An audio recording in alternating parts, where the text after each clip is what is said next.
Welcome to the 28th Annual Writers' Symposium by the Sea at Point Loma Nazarene University.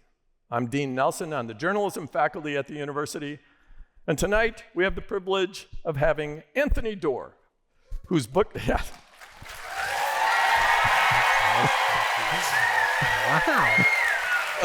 Wow. Wow. Wow. I didn't say welcome to the Writers' Symposium. Wow. Is there like free Chick-fil-A or something? Yeah. They get loud enough? Oh boy. With us tonight is Anthony Doerr, whose books include the Pulitzer Prize-winning All the Light We Cannot See, which spent more than 200 weeks on the New York Times bestseller list. He also wrote the more recent Cuckoo Land, the novel About Grace, the nonfiction book 4 Seasons in Rome, 2 short story collections, The Shell Collector and Memory Wall. In addition to his Pulitzer, he has won an Andrew Carnegie Award, a Guggenheim Fellowship, National Book Award finalist, National Magazine Award. Yeah, you want me to just keep going? Yeah, I will. Numerous international awards, O. Henry Prize for short stories, 4 times? 5 times. He's in the Best American Short Stories, Best American Essays, 4 Pushcart Prizes. He's in 40 languages. And now, the pinnacle of his career, he's at the Writers' Symposium by the Sea. Welcome, Anthony Doerr, to the Writers' Symposium. Thank you, guys.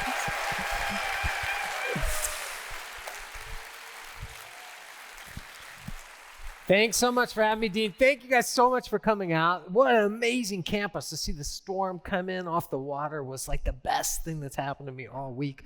It's so neat to see. There's like real ice plant. There's like stuff growing. I know there's an erosion problem, but it felt to me as a visitor like we have lots of good, healthy green things holding the soil together down there. So I was excited. Do you mind if I start asking questions, or did you want to just keep going with this whole landscape thing? All right, we can do questions. No, this is great. I'm glad you see it, because not everybody sees how beautiful it is. They just kind of come here. It is stunning. Yeah, good. Let's talk about your first book.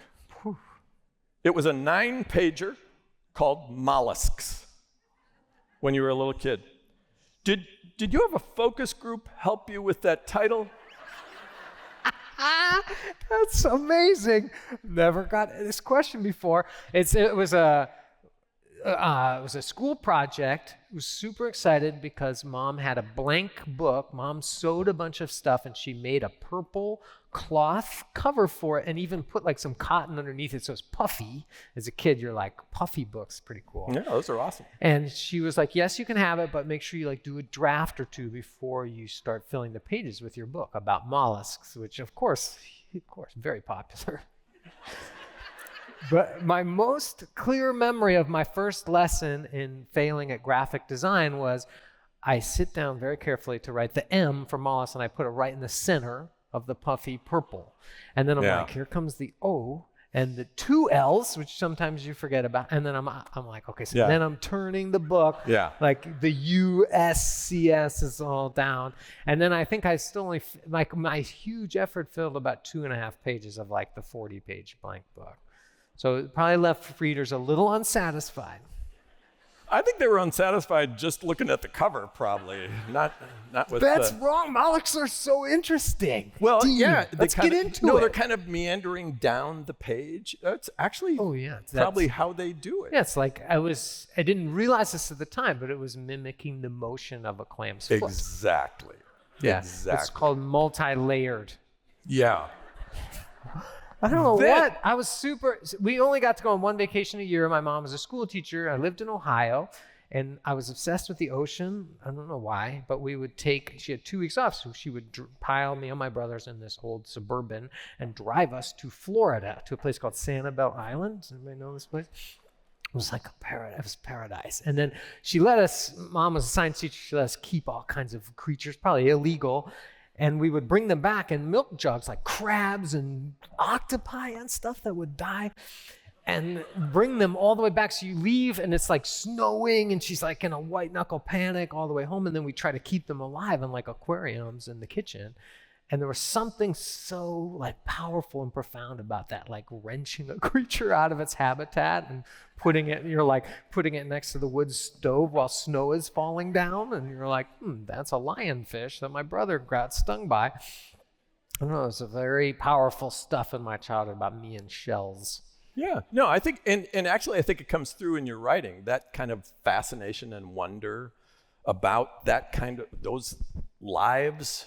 Yeah, the Umwelt of snails and mollusks is so different than ours. And I think the way they see and experience the world is just a reminder that ours is just one way of experiencing the world. Every time you study any creature, they're experiencing the world in different ways. Bees can see patterns in the ultraviolet in flowers that we can't see. Snakes can kind of see heat in ways we can't see. And the metaphor that we probably got together in biology of the animal kingdom always kind of implies there's a hierarchy and humans are at the top. Evolution's all finished with us. And then you get older and you're like, wait, it doesn't seem like evolution finished my back. And so learning, I think, from Mom to appreciate that like the life of every creature is just as valuable and just as interesting and just as worthy of curiosity as our own, and that 99.9% of species have gone extinct, and humans, why in the world do we think we're going to be some exception? Those things kind of teach you a kind of humility, a really wonderful humility. Experiencing wonder in your life every day teaches you this beautiful humility and transcendence, and that doesn't have to be something magic. I think maybe as the pandemic taught so many of us, you don't have to go to Positano to experience wonder necessarily. You can just stand out there and check out the ice plant between visiting Dean's classes. That's awesome. Yeah. But you have to put your phone away sometimes to do that. And I'm not that great at it, but if you throw your phone away, sometimes you're like, oh, the world's wonderful. Yeah. Okay, so after mollusks, then you wrote something for a high school short story contest with another one-word title, Avalanche. Oh, Avalanche. Yeah, okay, right. That was your second book. It was a story, yeah. A story, yeah, right. But before you submitted that story, you did what all of the characters in your novels do. You went to the library. That's right, Dean. Good. What did you find there in the library before you turned in a short story called Avalanche? I looked for a book, but I was looking for like how to write books. Mm-hmm. We didn't grow up like going to writers' symposia. Is that plural? Yeah, symposia. Yeah, that's correct. It just wasn't a family where we're like Norman Mailer's coming over for dinner or something. I just thought writers lived in Paris or Buenos Aires or were dead. Those were the options. Yeah, right. And I thought, you'd have as much chance of becoming a writer as you would of becoming a blue whale or something. It just wasn't like an option, So you go to the library, how to become a writer. Yeah, how to write a book. I probably or how asked to write the a story. librarian because I was good at using the catalog. And I found, I think it was a book by Rust Hills. Is that what you're talking about? Yeah, that's the one. Yeah. And it's like how to write short stories. And he had a few rules, but my instinct I was an adolescent, I'm in high school, my instinct was to try to invert every rule that was given me. And it was like short stories must only have one protagonist. They must stay in a single point of view. You must be clear rising action, falling action. Can't quite remember his rules. He goes on to complicate and make those rules more sophisticated, and a really smart book that he wrote. But at that age, you're just like, read the first 4 pages and think, I'm going to resist all these rules. So I tried to make I was worried because Avalanche had a dog character, back to creatures again. And I was in the point of view of a dog, I think, at that age. And I was like, oh, no, I'm not supposed to do that. So then I wrote a very serious short story that did not win the short story competition in high school. Here's what I love about what you said about this. I wanted to make big, sprawling jungles, but the author of that book said I ought to be growing little bonsai trees. Yeah, that's what I felt. I probably misinterpreted him, but yeah. Yeah, but I think you've got the last laugh because all of your books are big, sprawling jungles. Thanks. Yeah. They are. Well, you oscillate between making the little leaves that make up the jungle. I mean, most of your time you're like creating these little jeweler's works, and then it's only when you take time to step away that you're like, oh, right, there's a whole story I need to tell here. I just spent 4 hours retooling what this girl's bedroom looks like, and you don't even realize maybe 3 months later you cut that scene where you describe her bedroom. So you're always oscillating between like using your loop to look at the microscopic layer of things, like how do my sentences look and work and feel and breathe and sound, and then you step away and you take a walk or do the dishes and you're like, what is the larger narrative here? What is the whole shape of this thing I'm making? So yeah, I want to make the jungle, but you have to make each individual piece inside the jungle. It's like building a house, but you have to build everything in the house. You don't get to call the plumber who like brings in the prefix toilet. No, prefix, that's a mixed metaphor though. Prefix. Yeah, no, I'm all for making your own toilet. But you started out writing short stories. You had a science column in the Boston Globe. And science has always had this theme, even in what you've talked about so far today. There's radio waves and gemstones and mollusks and snow crystals. And I'm guessing because your mom was a science teacher, that had something to do with, and the trips to Florida, something to do with your fascination with science, right? I think so. I never really was taught to think in those terms of like, you should now choose when you're 18 years old whether you want to go to the art building for the rest of your life or the science building. Make a choice, Jimmy. The science building will make more money.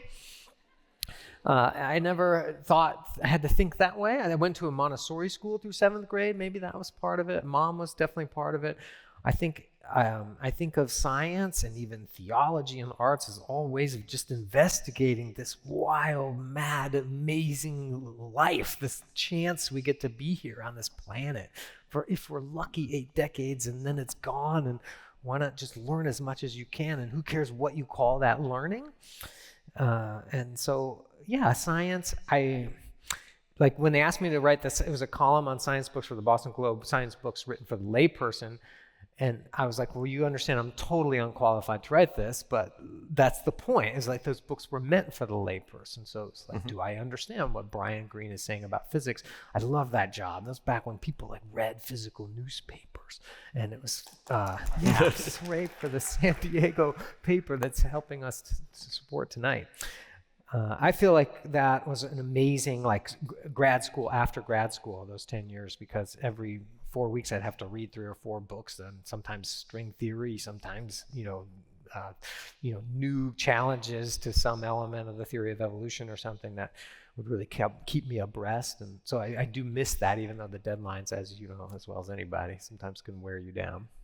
Well, you've made some really interesting parallels, in my view, between science and storytelling in the past. What do those two things have in common? Well, storytelling is everything, and the best science explainers are storytellers, because they lift things down from the world to use, like your language in your book. They lift things out of the abstract, and you find this mule, this thing, you root it in a person to carry story forward. The best way to understand whatever new cancer research, like this amazing book by Sid Mukherjee about cells that's just out. He wrote a book called The Emperor of Maladies. Emperor's cancer. Malady, yeah. Yeah, and it's always the best parts in his books are when you're following one patient's journey or one scientist's journey, Mendel's journey into genes, and you picture one monk out there in the dirt with the peas, and that's how you start to understand how discoveries are made. And so once again, it's that kind of oscillation between micro and macro all the time. I think that the best science explainers are going to tell you a story. One of the things you've said about scientists and artists is that they do the same thing. They eat breakfast, they go to work, they break the ice that has formed overnight, and they start confronting problems. That's good. I wrote that. You wrote that. Yeah. You wrote that.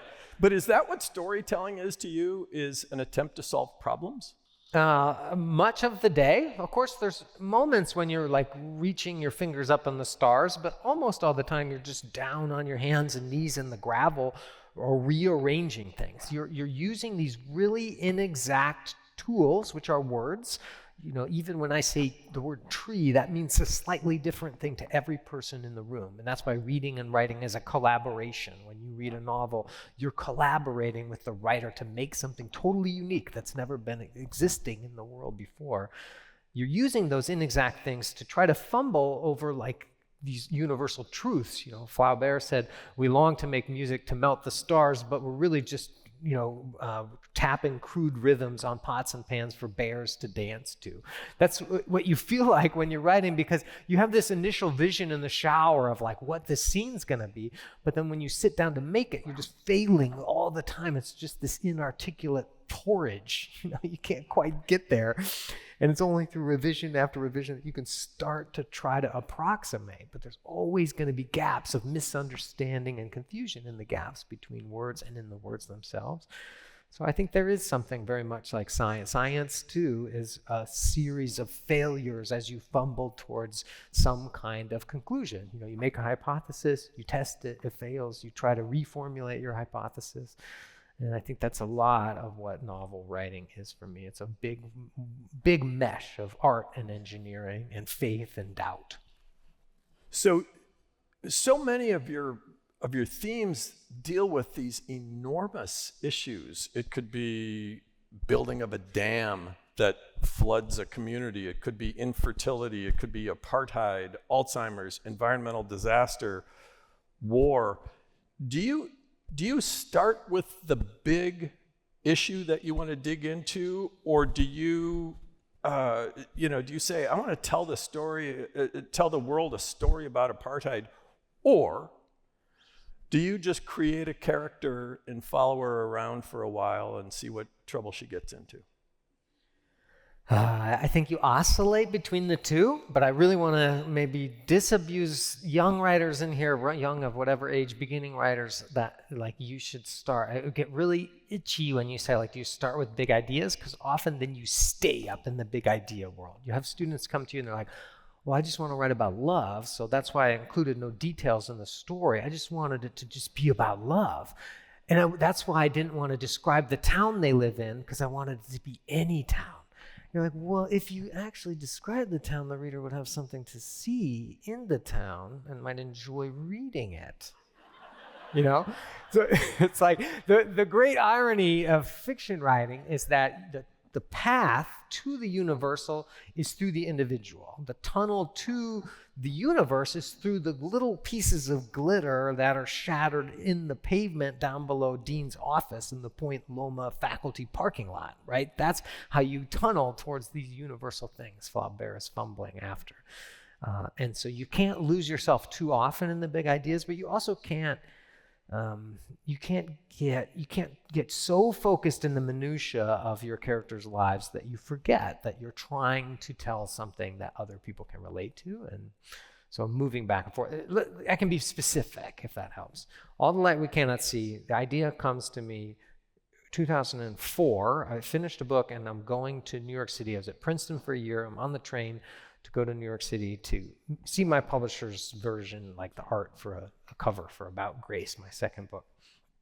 And the guy, maybe you've heard this story, the guy in the seat in front of me, the train's going 50 miles an hour and he's talking on his 2004 cell phone about the movie The Matrix. Super important conversation. And as we go into the city, you start going underground, steel and concrete are flying above the train, and his call drops, and the guy got, in my opinion, unreasonably angry about the call dropping. And it occurred to me what he's doing, what we're all doing every time we're like, let's see if somebody liked my photo of my pie, is a total miracle. It's an utter, absolute, stunning miracle. We're sending little packets of light from a radio that's way smaller than a deck of cards, and we're sending them at the speed of light to radio towers positioned around San Diego, and they respond to other towers all the way to your buddy in Madrid who's like, cool pie, Brenda, bloop.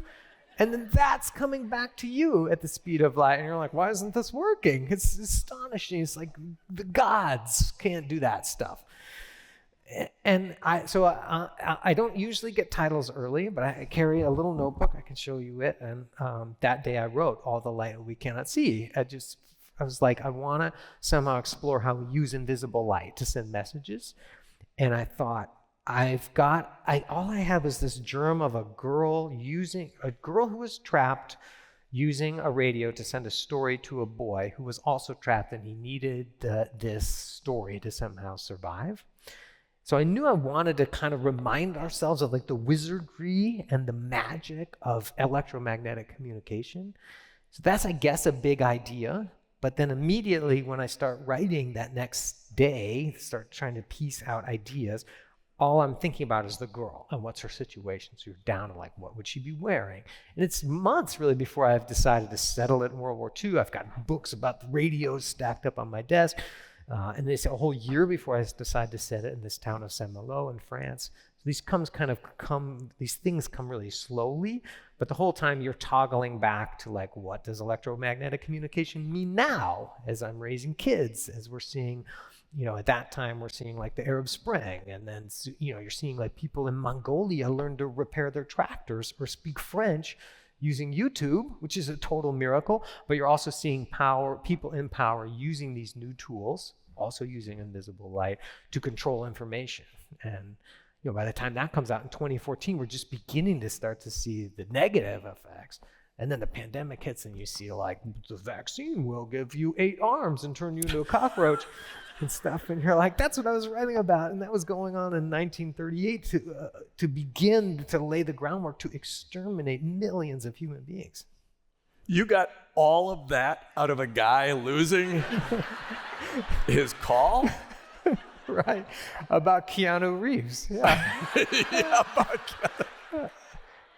The whole world's super interesting. You just have to get out there, There's but I hope that's like motivational for students who are getting started writing. Like, it doesn't. There's not some muse who's like tiptoes down from her angel garden and is like, "Here's your book, Steve." The book comes to you in these moments that you steal between like your kids' swimming lessons and the night that you're out there under the stars and you're like, look at this place. And then you're like, oh, I've got to fold the laundry. You're always moving between the sublime and the mundane. I could listen to this guy all night. I don't know about you.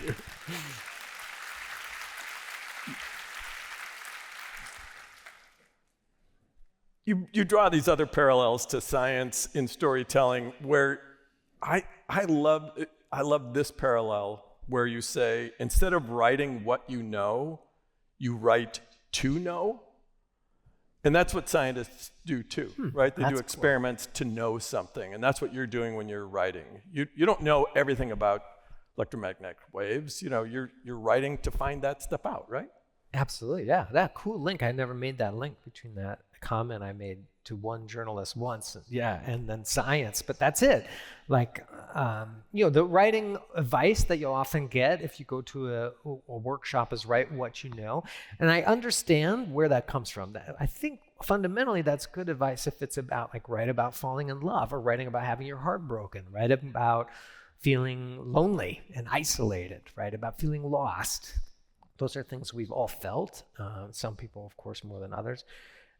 But if it comes to, say, write about a violin maker in the 1600s who's falling in love, that doesn't mean because you haven't made a violin before you can't write that. It means you might have to do a bunch of work. And like Dean's so good, I go talk to a couple of violin makers. Might be really cool. You might learn a lot. But that's where the energy in writing comes from. If you already know something, you don't want to write about it because the reader won't feel that electric energy of discovering stuff along with you.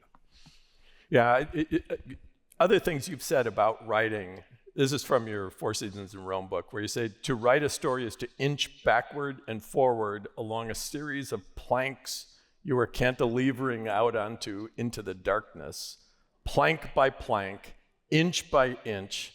And the best you can hope is that each day you find yourself a little bit farther over the abyss. You've just described the writing process, right? I mean, I assume that's how it is for you. It's how it is for me. Yeah, but as I get older, you have to forgive yourself if you're a few inches back from the when you started. If that's your Wednesday, you're like, oh, I'm 5 inches back towards the shore. That's okay. I used to really be hard on myself. Like, you did make progress, but sometimes it means you don't have great writing days, or you claw away stuff that you spent weeks making, and that's part of it. I think we're so trained as Americans to love efficiency, and I'm trying to learn to accept like efficient. Sometimes, your failed projects you learn so much from. Sometimes just going to take a class in quilting or surfing, even if you don't become a professional quilter or surfer, that's okay. But there is so much pressure on us as young people to be like, well, how is quilting going to inform your career as a cardiologist, Timmy? But I think the best cardiologists are obviously amateur quilters.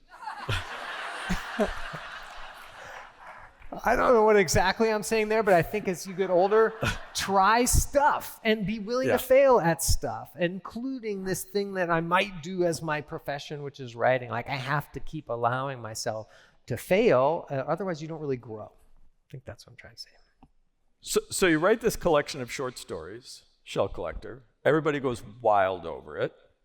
And you follow it up with a novel about grace. Why not stick with what got you all the acclaim, which is short story? Why? I mean, I think you sort of alluded to this just a second ago. Why try a novel when you know short stories are working? Oh, Dean, you got to get on the phone with more literary agents. Like, they're like, oh, these are great little stories. When is your novel coming out? There's a whole debate in like academic circles, it's a chicken or the egg, because publishers don't expect short story collections to sell. Perhaps they don't promote them as much.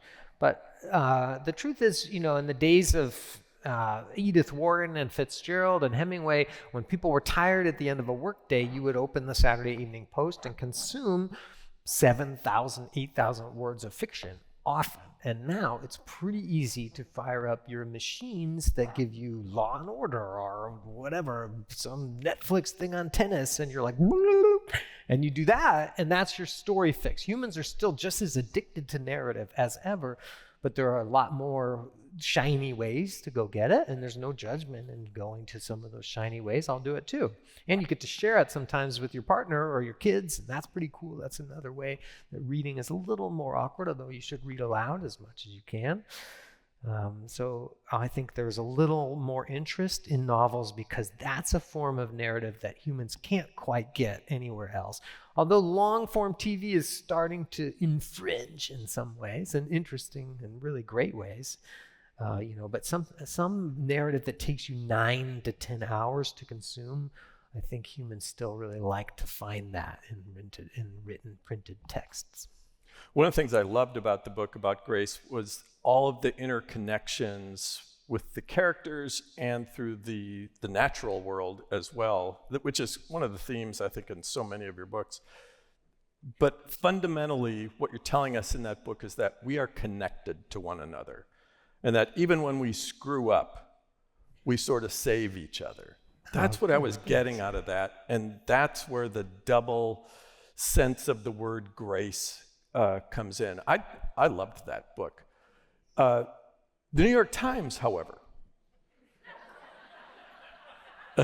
nice segue there, right? Didn't think of it as highly of it as maybe a collection of your short stories. Did that affect you? This one person at the New York Times. Yeah. One reviewer. So did that affect you? Of course, yeah. I mean, there's a few writers who I believe, like Marilyn Robinson once said, I don't read reviews and they don't bother me, or something she told me. She's a very, in my opinion, extremely wonderful writer.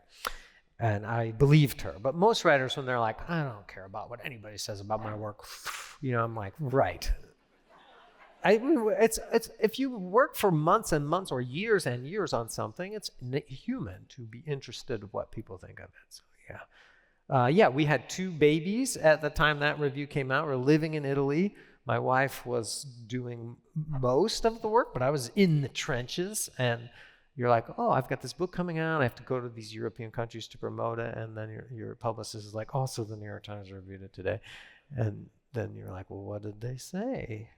So yeah, this stuff can sting. Do I remember the name of the writer who wrote it? Yes.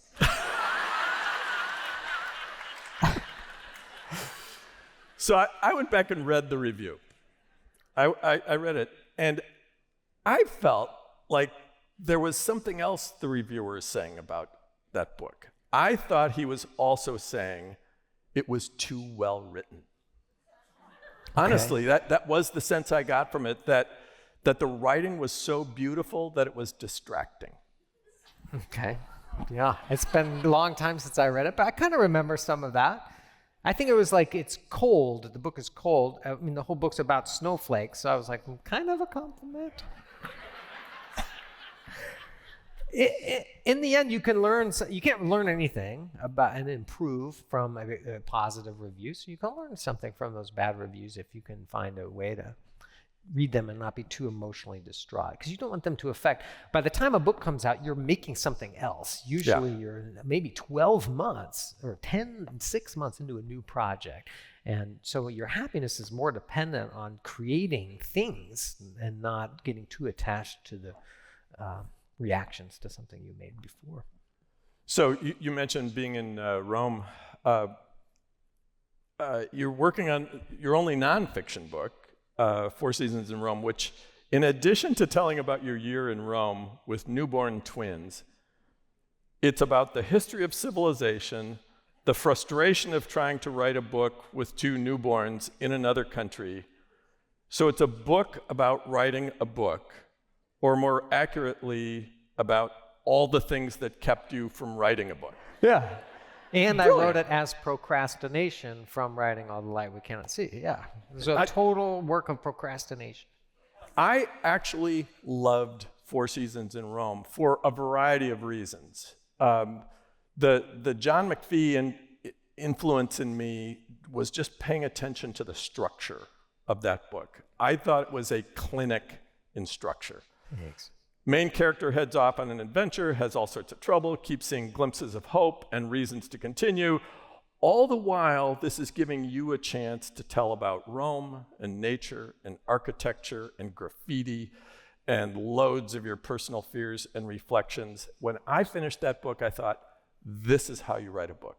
Oh, thanks. I was just really, really moved, not only by the messages in there, but just by the way you did it. Now, I seem to recall, did that start out as kind of a series of letters? Yeah, I had kept a notebook. I've kept a journal since I was 16. A high school English teacher had us start keeping a journal, and it just stuck with me. It's always been a place I can work out stuff, language. You can just describe people in an airport. To have a place, once you become a published writer, where you can write unpublished writing is a really helpful thing. It's also kind of a way to just keep the muscle of translating the big pulsing magic of the world into language, to keep that just like whatever, doing your sit-ups. It's a way to kind of stay fit. So I had that, but the Pope John Paul II died while we were there. First, let me just tell folks who maybe don't know, I had that fellowship at Princeton when I took the train ride, and my wife was pregnant with twins, and we got a letter saying, you've been nominated for this thing called the Rome Prize. I didn't really know what about it. It was like, do you want to stay on? We're like, okay, we didn't know what it was.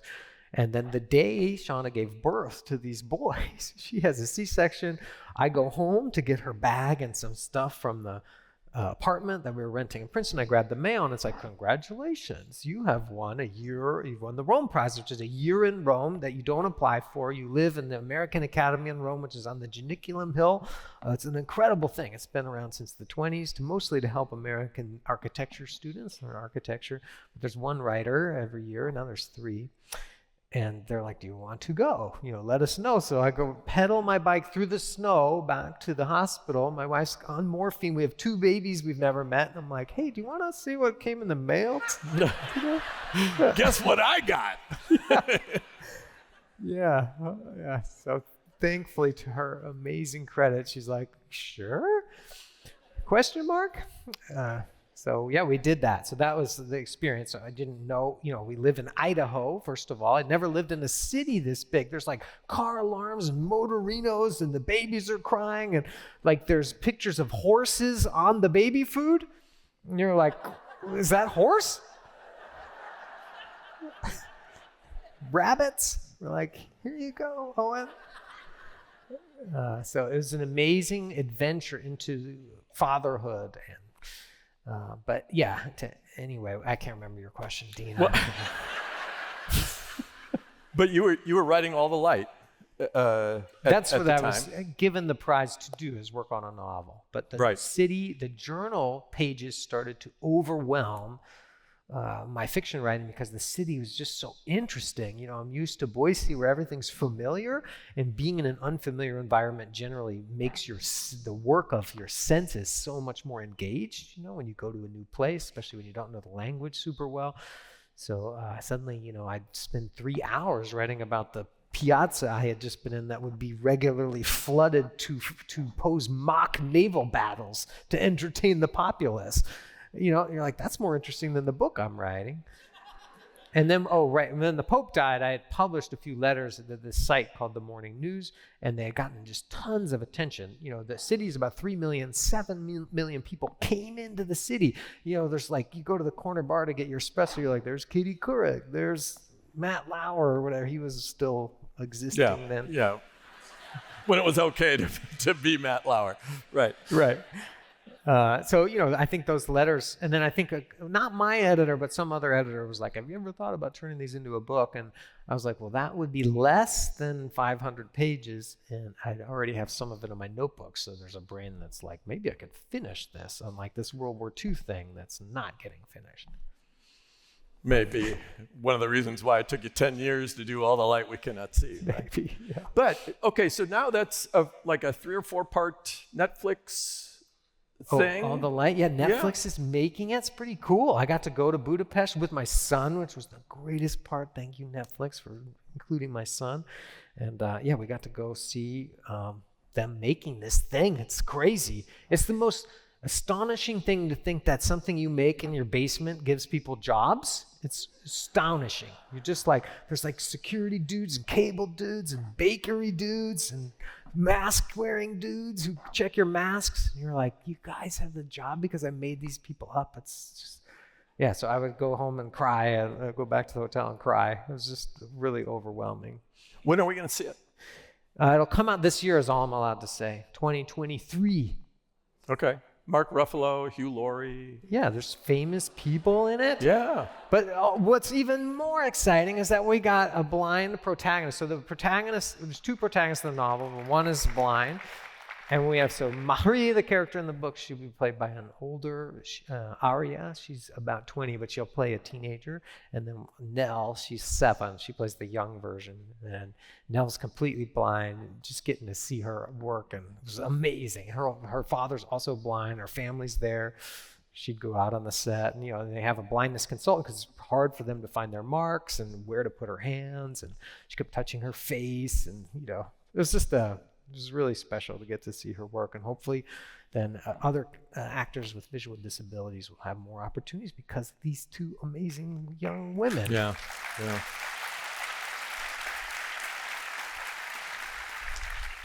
So let's go back to story for a minute. In Cuckoo Land, one of the aspects of that book is that the importance of preserving a story. You're really set on preserving story and preserving memory. Erasure of memory is a theme in many of your works, and I know this has its genesis in your grandmother living with you. What are those connected? Yeah, I think probably they are. Good backgrounding, Dean. Yeah, I mean that's something like probably to unpack with a therapist, but I don't mind. It's here fine. We are. Yeah. When I was 16 or 15 or 16, my grandma came to live with us. I was, of course, self-centered and not thinking about what my mom was going through. My grandma had been diagnosed with Alzheimer's, but I had never even heard the word before. Of course, in those days, it wasn't like a word everybody knew. I graduated in high school in 91, so probably it's like 88. And my brothers were already off in college. So it was just me in the house, and I watched this disease like dismantle her cognitive capacities in this really visceral way. She could still beat me at gin rummy, but didn't know my name. Or she would remember lyrics to Christmas carols, but she could totally forget where she was. So emotional for my mom, but of course I was too self-centered to really understand. My dad, would come home from work and deal with this. She had sundowners, so she would get upset in the evenings. And I think it infected me with the sense of how fragile memory is. Everything that is yourself depends on you remembering your past. And when those holes start getting chewed in that, yourself starts to disintegrate. And I think there's a lot of anxiety in me about that. And I think it's astonishing that culture survives the ravages of time. But however, erasure is also important. The way a battlefield, if you go to Gettysburg or if you go to some of the World War I battlefields to see the way the land has healed is so important. Otherwise, the human race couldn't go on.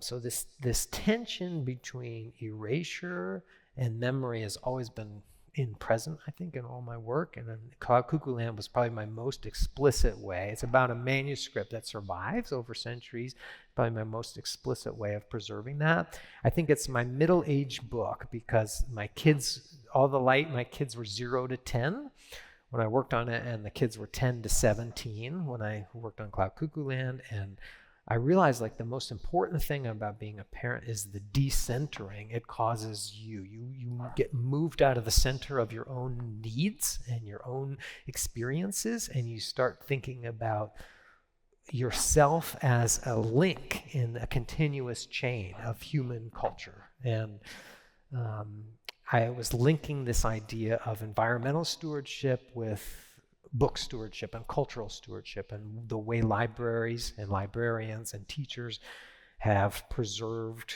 texts and stories over time is somehow linked to me with the same kind of stewardship that I think we need to be thinking about in terms of the quilt of species that we all share the earth with.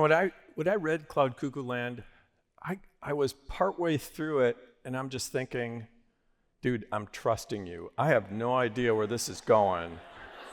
I don't know if I'm in a Ken Kesey novel or I'm in some sort of time warp when I'm reading this, but there was something about it that made me trust you. And then as you start pulling those threads together, then of course that's the great payoff. Were you nervous at all that you were going to lose some people or that you were just going to confuse people? Oh, of course. Yeah, confusing is a little sadder of a word for me, a verb. All right, sorry. No, I'm just kidding. No, of course. During the 7 years I wrote this book, science continually discovered linkages between unimaginably things that you just didn't think were connected. Probably the easiest example that maybe many of you know from, say, the work of Richard Powers, a lot of the work that's been done on forests in the past 10 years has kind of upended the metaphor of forest that we grew up with, a very capitalist metaphor that trees compete with one another for light and nutrients, right? That was the McDonald's of trees get the biggest. And that's wrong. It turns out that it's all one tree. Yeah, it's all the forests are totally cooperative and often will divert nutrients to its weakest members. They will send messages and alerts through the mycelium fungus underneath the ground, and that they can often function as a kind of super organism. It really inverts this metaphor. Another one is, say, of course, climate and fires affects all of you guys in California. If you think about, say, the Gulf Stream in the Atlantic, it's a stream of water up the coast of the Atlantic. It's 100 times more powerful than the Amazon River. It's slowing down rather suddenly, really suddenly, frighteningly suddenly, and it keeps temperature stable in places as distant as London and Miami and Tampa Bay. And what we're learning, we think, the reason it's slowing down is that these huge amounts of fresh water are pouring off the Greenland ice sheet, and they're disrupting ocean density, the density of ocean water, and they're disrupting these big conveyor belts that are moving through the ocean. And it's all connected to warming up the air. So it's like somehow running our air conditioners and running our aircraft carriers, I guess those are nuclear, but running these big industrial systems, which is warming up the air, is connecting to the movement of water in the Atlantic, which is changing temperatures in places as disparate as London and Tampa Bay. Things that you don't necessarily think of as connected, we're learning are deeply connected.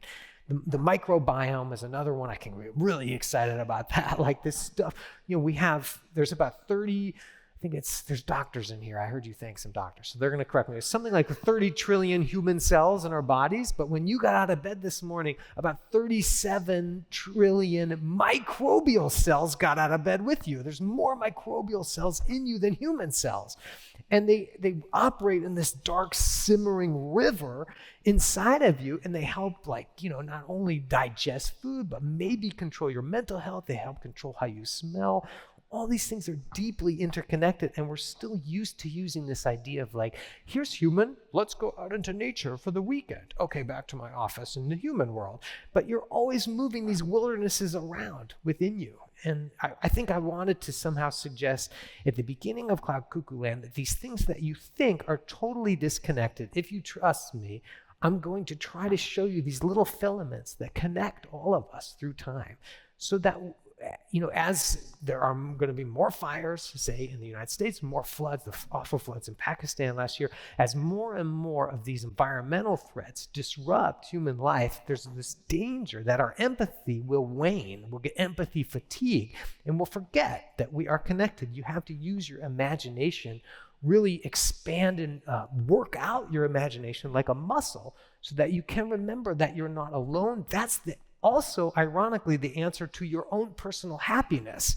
Because if you get too self-absorbed, you get unhappy. So if you can remind yourself of those connections to people and places that you don't readily think of that you're connected to, if a book like this can remind you, if I just trust him, maybe I'm going to remember I'm connected to my ancestors and the kids in my future that I'll never get to meet, maybe that'll help you think through some of those stewardship ideas in your daily life. My gosh.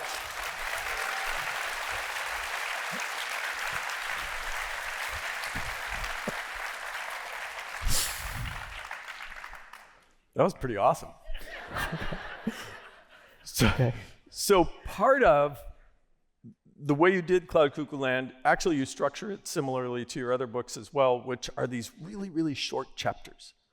And you and I have talked about this before, but I love an image that you have used in explaining why you use such short chapters. See if you still feel this way. That is, it's like you're launching a projectile, and then while it's still in the air, then you change chapters. And the reader is having to keep, on an unconscious level perhaps, that projectile in the air, knowing that it's moving somewhere until you come back to it a few chapters later. Is that still how you feel about it? Yeah, if I do a good job, or if a writer does a good job, sometimes you can fail and they'll kind of forget and the spinning plate will fall off the stick. Suspend is Latin, pend is inside, the word pending is inside that, pendere, to hang. And it's this metaphor of if you leave something hanging at this moment of its highest trajectory, a reader will kind of be dying to see that thing come down. And so a reader might keep turning a few more pages just to see that thing come down. So it's kind of like a trick. You can get her to turn a few more pages. I mean, that's been the trick of narrative forever. Yeah. When the bards in ancient Greece would walk around town and sing the Odyssey for wine and bread, they would leave cliffhangers. They'd be like, well, if you guys feed me, tomorrow you'll hear what happened to Achilles. You leave him hanging up there so that you can eat.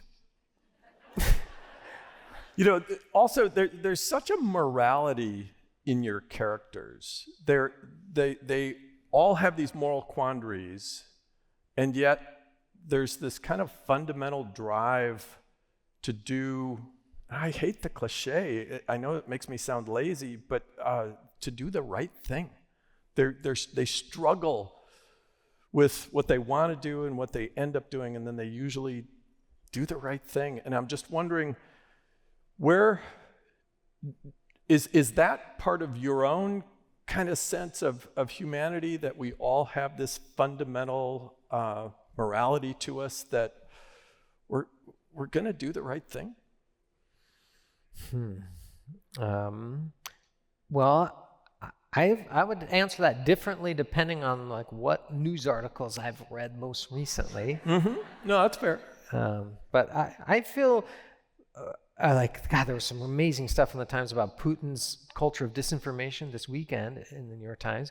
At the same time, Putin has accidentally pushed like this green revolution through Europe so much more quickly. You know, we used to think there's going to be a surcharge, it's going to be really painful for us to leave fossil fuels, and we were all going to have to sacrifice a ton. And already, just in the past year, it's now cheaper for offshore energy, offshore wind in Britain than it is to buy natural gas to heat your stuff. Like, he's accidentally kind of made everybody change really, really quickly. So I do feel kind of hopeful about that, and I do think people are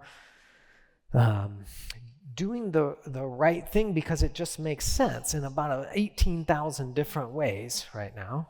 We still have enormous growth to go, but in Cuckoo Land, I kind of explored this end of history illusion where people always seem to think they're living at the end of history. And I think about like my parents crawling under the desks, getting trained for atomic warfare. They're growing up with this idea that like civilization could end any minute. And when you start reading about, some of the book is set in the 15th century, these people in Constantinople in 1453, as this enormous Islamic army is coming to take the city walls had stood for 1,000 years at this point.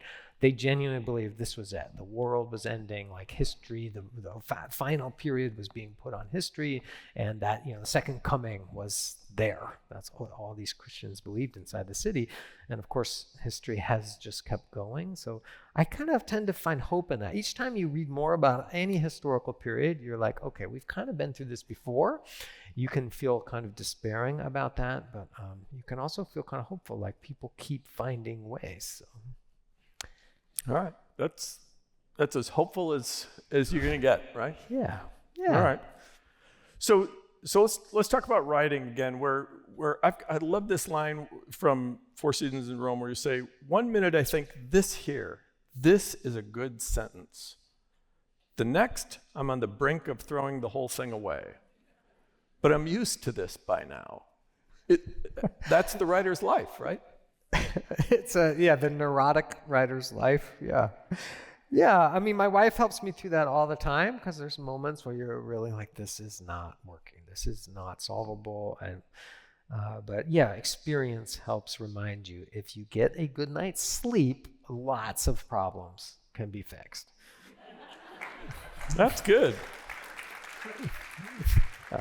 I love you ascribe to the Murakami quote about running, about the importance of just getting going and setting up. Once you set the pace, he says about running, then the rest will follow. And here's his quote: "The problem is getting the flywheel to spin at a set speed, and to get that to that point takes as much concentration and effort as you can imagine." Do you still have trouble getting really to that? I don't, but I have trouble with interruptions. Sometimes there are interruptions I invite upon myself, like saying yes to invitations, Oh, really? We're interrupting? Big time. Really? Believe me, direct flight from Boise, huge.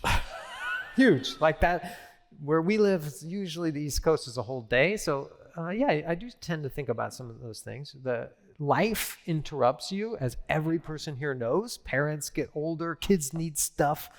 The COVID pandemic hits, you get the flu, you get the norovirus, you break your ankle, like things happen.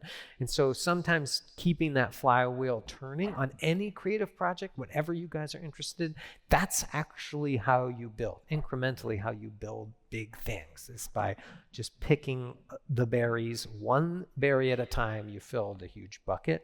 And yeah, if you stop picking berries for a few days, sometimes the berries get a little rotten. My metaphors got all messed No, up. that's not bad. That's not bad. Flywheels and berries. No, I think it was the violinist Jascha Heifetz who said, if I don't practice one day, I know it. If I don't practice 2 days, the critics know it. If I don't practice 3 days, the whole world knows it. Wow. Yeah. That's kind of like the Huckleberries, right? Yeah, except I never think like the whole world's paying attention to me. Yeah, no, I think they are. You know, you mentioned libraries. In an age of artificial intelligence and Amazon and the internet, do we even need libraries anymore? Whoa. Dean, come on.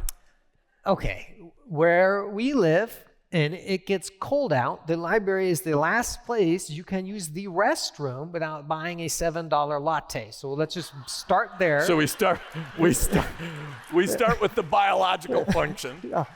And it's warm. You can sit there and read Time magazine in there and stay warm if you don't have anywhere else to go. If you're a older person whose kids are like, hey, can you take the grandkids today? And you're like, well, okay, what do they like? Go to the library. Fixed. It's the best place for that. If you're a young person and you want to meet your friends and you don't know a place that anybody will approve of, you go to the library. So it is a functioning, public, open, free community space for everybody. Forget about the stuff that's in there. Then, if you want to interact with our government or apply for a job, still huge portions of the United States don't have regular access to the internet. So you need to be able to access the internet. It is an incredibly equalizing tool to be able to go use a free computer. For those of us who have computers in our pockets, might take that for granted, but that's not the case. As the pandemic showed in my kids' high school in Boise, 1/3 of the kids didn't have regular access to the internet at home. The library is an enormous tool for that. Then let's talk about the preservation of human wisdom and access to information, let alone, I know you use librarians, like go in and ask them stuff. They help you in so many different ways. So to have access to be able to go study the work of the masters for free, to learn how to take that home and care for public property is one of the last ways that we all share the common green that you get to bring home the phantom toll booth and spill chocolate milk on it and apologize and deal with fees and late fees. That you're participating in our community and in culture. And yeah, libraries are so unbelievably essential, and those attacks are so off. Like, there's all these challenges right now, like they're trying to criminalize certain acts if librarians hand out obscene. Who's deciding what's obscene? It's like one book from 1990 with 1 page on masturbation or something, and they're like trying to make it a misdemeanor for librarians to hand these books out. So anytime you see a librarian, you should be like, thank you so much. Here's some money. Here's a latte.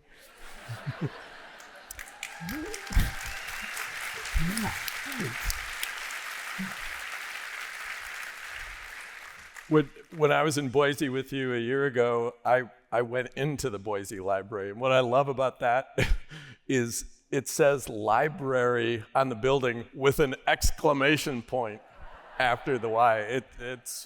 They know.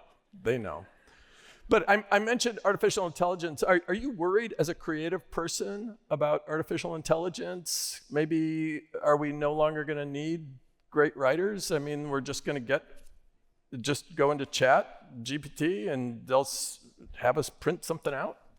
No, I'm worried for high school teachers right now, for sure. I hope they're getting tools. I think it's an extremely challenging moment. This technology arrived publicly in November for the first time to be free.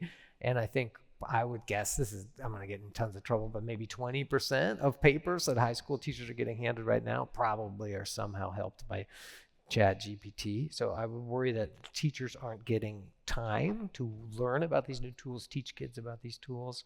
And of course, the sophistication will keep going up, but maybe there'll be tools that help creative people. As long as students are learning how to write on their own, cold turkey, teachers will quickly find ways around that, work on pen and paper, do in-class writing. Hopefully maybe some of these tools can help illustrators, they can help small businesses. I think Maybe, I don't know enough about it, but the idea that like legal writing could be simplified. Some people maybe who don't have means could get their wills done more easily with artificial intelligence. That's appealing to me. But of course, and maybe also helping, say, a cancer doctor crunch enormous amounts of data, incomprehensible quantities of data, involving genes. That could be very interesting. So yeah, I just think we got to keep talking about it. Just like the tools of the internet and disinformation, we need to keep talking about how was radio used by Goebbels and Hitler in the 1940s. They made these really inexpensive radio sets and they made them cool. So young people wanted to buy them. They cut the price in half. You had to subscribe to a radio service in Germany in the 1930s, and they made those free so that suddenly now, I think Goebbels' goal was by 1938, 1 million families in Germany would have radios in their houses. And that's how they started to control what kind of information was going into these people. Suddenly they make them mistrust their neighbors through storytelling. And I think we need to be having those conversations all the time about what are your kids doing in their bedrooms? And remember, these tools that we're all using are built by corporations whose goal is to maximize profit for their shareholders, not to educate us or teach us stuff or move us. They're just, Instagram might be kind of compelling, but Instagram's goal is to sell ads have somebody pay them to put ads in front of you. And that's not necessarily like the best goal, in my opinion. So you need to be talking about those things all the time. Just in case you were worried whether ChatGPT would replace you as a writer, okay, my colleague here at Point Loma and I, Holland Pryor, she and I typed in and asked it to write a paragraph about climate change as if it were authored by you. Okay.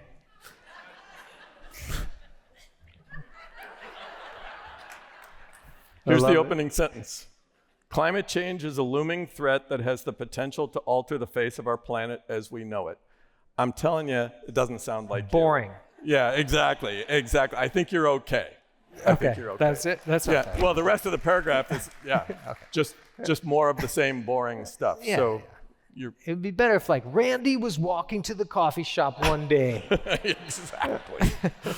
Oh boy. So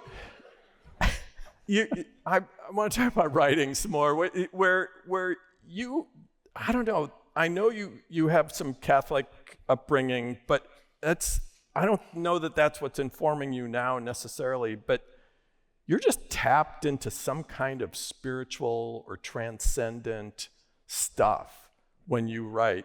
And just the way you embrace mystery and wonder. You've got this line where you say, writing is better understood as a kind of prayer, an inquiry, something best done over time, repetitively, day after day. I don't know, I read your stuff and I just feel spiritually uplifted when I read your work, and I'm just wondering, is that just a byproduct, or is that an intentional, do you know you're tapping into some kind of transcendence or mystery? Yeah, no, I'm eating a donut, just barely trying to get a sentence out. That's not to say donuts, there it is. Can't have the path to the universal is through the donut. There could be a Eucharistic quality, you never know. Yeah, there are days when literally I'm just make it to 10 a.m. and then you can walk and get a donut. That's kind of my goal. I'm sugar motivated. That's kind. I do think that I feel very acutely, maybe because of grandma, maybe because of losing a couple friends when I was young, maybe I overestimate the threat of mortality, but I'm just man, you barely get me here. The Earth is 4.5 billion years old. Humans have really only been harvesting and collecting crops for like 12,000 years, maybe. Like writing has barely been around. I get to participate in this thing. My mom was, when she taught us timelines in the Montessori school, she did the toilet paper thing where you roll the toilet paper down the hallway. Has anybody ever heard this? And you estimate the age of the earth along the toilet paper. And, single-cell creatures don't show up till you're halfway down the hallway.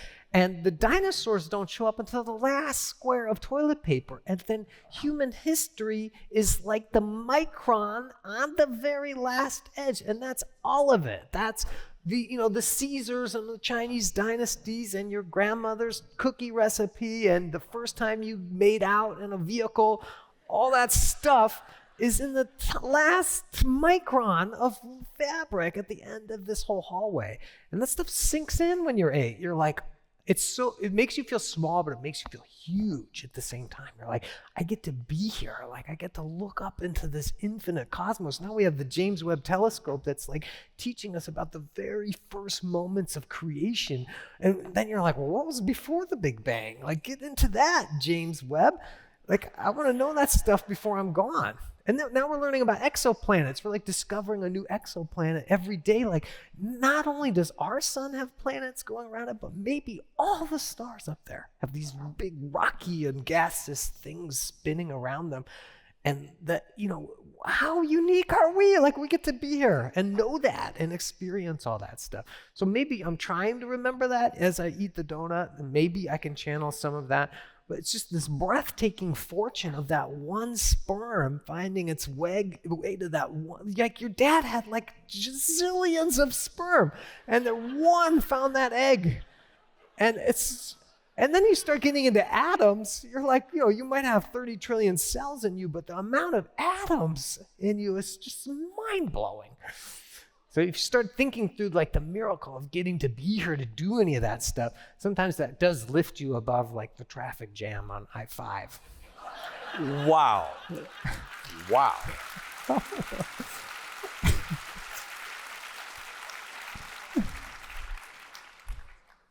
I hate to do this, but we're going to start wrapping this thing up. You got any advice for aspiring writers? Read and read widely. It's okay if the first time they give you Virginia Woolf or whatever they're giving you now, if they give you Sandra Cisneros and you're like, I don't get this, try again 5 years later. Keep trying those things. There's a reason people are still reading the Brontes and Melville. Give that stuff a chance before you die. And I think just because you want to be, say, a jazz pianist doesn't mean you shouldn't listen to Simon and Garfunkel like Darren was playing. Listen widely, read widely. You can learn as much from talking to somebody or just staying open, just being open to like, sure, I'll read this article Grandma sent me, even though it seems boring. Just stay open all the time. And I think that your curiosity should lead you. Do you have a writing group? I know Shauna, your wife, is one of your first readers. Do you have others who you trust? Well, I have my editor, so that's who the problem is you get to a certain point where too many voices would frighten me. I think writing groups are phenomenal. So if we're still in the advice category, find people who support you, because it's kind of a crazy thing to do, like make worlds with words in your bedroom. That seems weird. So have people who are doing that with you to support you. But in my case, I don't know if I've outgrown it, but I've got so many critics screaming in my own head as I wake up and read through my own work that by the time my wife gets through it and then my agent, by the time it gets to my editor, I don't think I want too many other voices telling me things. I get too afraid. I think I want to end this way. You wrote an essay about seeing a cabin. And it's titled Thing with Feathers That Perches in the Soul. It was in Granta and then Best American Essays. And I'm wondering if we could close with you reading the final a few paragraphs of that. Yeah, you asked me beforehand, so I knew this was coming. I wanted the mystique of just springing this on you, so thanks a lot. It's quite short, so you guys are almost done. This for about 4 years, something like that, our kids went to a school that on the route to drive to the school, my wife did it most of the time, but when I would go drop them off or pick them up, I'd pass this little cabin made of cottonwood. Those of you who know Western trees know this is not a good wood to build things from. Really soft, like building something out of balsa wood almost. And it was built in 1863. It was the first Western-style building built in the Treasure Valley in Boise, in Idaho, where we live. And it was built by a man named John O'Farrell. I didn't know any of this at the time. I just drove past it and never even noticed it. And one day, it was really smoky. We've been getting a lot of smoke from California. And just kidding. No, it's been a terrible fire seasons in Idaho as well, but the smoke tends to pool in the valley. So in the way it never used to be in August and September, we're getting like these really smoky days. I'm sure many of you, at least a little more inland, can relate. And I just noticed this cabin. I'm like, what is the story there? He built it for his wife, who was half his age. She was 17, Mary, and she was coming on the coach, I think from Louisiana or something, to meet him. I learned all this, and they were married for 37 years. They raised 7 kids, and it was 12 by 14. Tiny. And at the end, I went to the archives and asked if I could see anything that they had saved from the O'Farrell cabin. And they had 4 items they brought out for me: a miner's candlestick. They used to have masses in this little house. So they had a Catholic altar stick. I don't know what you call that. Beautiful little altar stick. And a lantern and some other thing. That was it. So they laid them out on fabric in front of me, this archival fabric. And this is the end of that little essay. All 4 objects sit mute in front of me, points of light dredged out of the shadows, incapable of testimony. What lasts? Is there anything you've made in your life that will still be here 150 years from now? Is there anything on your shelves that will be tagged and numbered and kept in a warehouse like this? What does not last, if they are not retold, are the stories. Stories need to be resurrected, revivified, reimagined. Otherwise, they get bundled with us into our graves, 100,000 of them going into the ground every hour. Or maybe they float a while, suspended in the places we used to be, waiting, hidden in plain sight, until a day when the sky breaks and the lights come on and the right person is passing by. Outside the warehouse, the air seems smokier than before. The sky glows an apocalyptic yellow. Beneath a locust tree at the edge of the parking lot, doves hop from foot to foot. My hands tremble on the steering wheel. I start the engine, but for a long minute, I cannot drive. It's not that the stuff is still here. It's not that the house still stands. It's that someone keeps the stuff on shelves. It's that someone keeps the house standing. Anthony Doerr, thank you for helping keep our house standing. Thanks, Steve. Thanks so much. Thank you, guys. Thanks so much. Thanks, Steve. Nice. Thank you.